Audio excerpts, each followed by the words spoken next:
props, they are like stand. Like this one is 9 inches, this is 6 inches. With these props, I can form a shave inside the can that can accumulate work. Like if I'm loading work like this here, I can use props of this height. But this work is taller than this prop. I can use this or use a collar cup. We call it collar to cover this.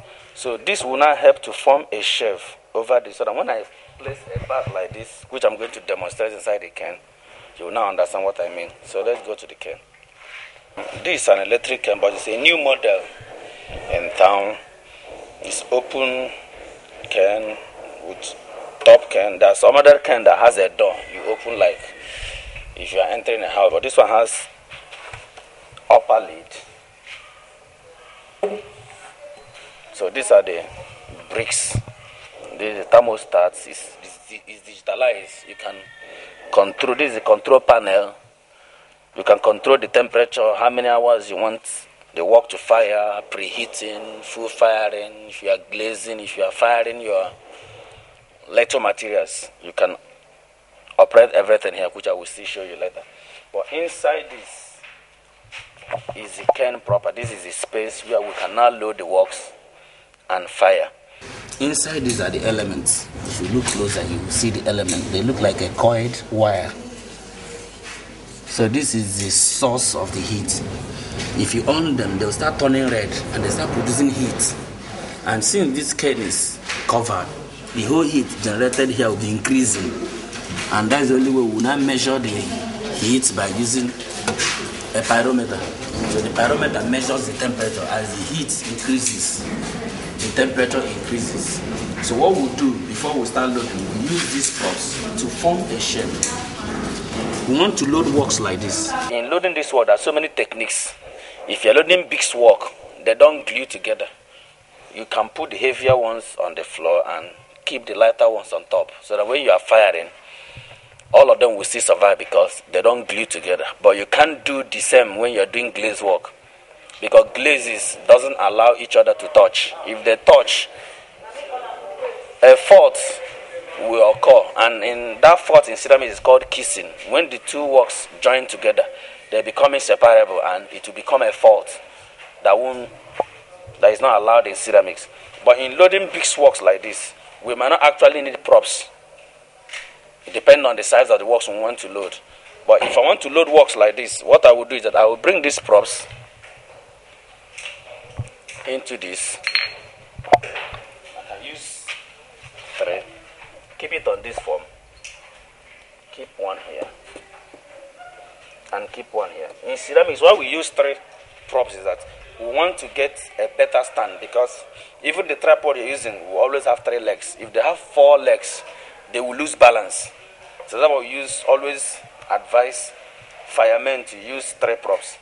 And these bats have been fashioned from the shape of this can. So this bat now acts like a shelf.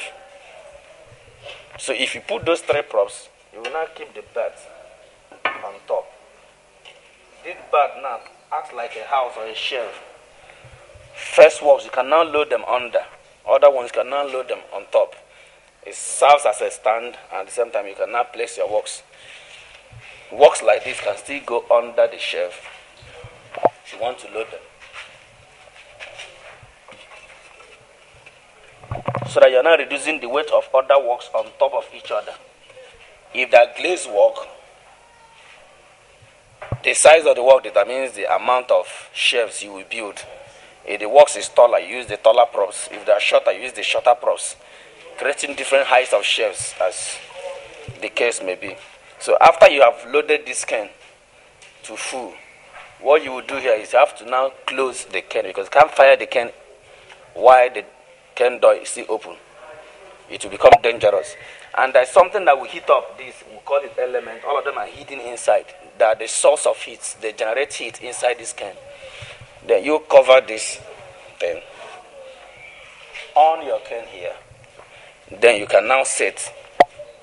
Can now on it from this side. It will now show me lightweight. So if you watch here, there's slow bisque firing, there's fast bisque firing, there's low glaze firing, there's fast glaze firing. Here I can now separate this firing into segments. maybe I say in 1 hour, fire also temperature. Fire from 32 degrees centigrade to 250 centigrade in another 1 hour.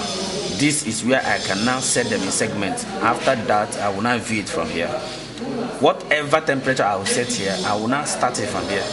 Like now, this is not firing now because I have not set to the temperature I wanted. So this is more modernized, this is more organized. It makes the firing safer. You can equally time your firing. You can time your firing and say at certain temperature, this can should go off. You put alarm.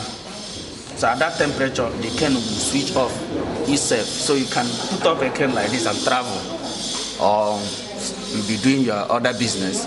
At the required temperature, it will go off. So with this kind of can, you can encounter overfiring or underfiring.